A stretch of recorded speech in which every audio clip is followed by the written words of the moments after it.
I am willing to open Petron books to COA, to public scrutineering. Wala po kaming gustong i-take advantage na kita, especially during the crisis. Pag tinignan mo yung Petron, ang sales revenue po, 800 billion a year, 700 billion a year. Magkano income? Ganun lang po ang income. 6-7 billion a year in the Philippines. Mas malaki ang kita sa Malaysia. Alam mo bakit? Kasi ang Malaysia, guarantee profit. Ang other countries, binibigyan yung oil companies ng guarantee profit.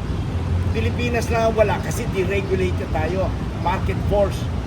Which our neighboring countries will copy soon. I-deregulate na rin nila yung oil industry nila. Dahil ngayon po, ang subsidy ng Malaysia, Indonesia, Thailand, mga 20, 30, 40 billion dollars a year, especially in a crisis like this. Which country can afford that continuously? Hindi, mahirap ano? So, maasahan nyo na we will make sure na hindi maubusan ng fuel ng Pilipinas. Salamat po. Okay.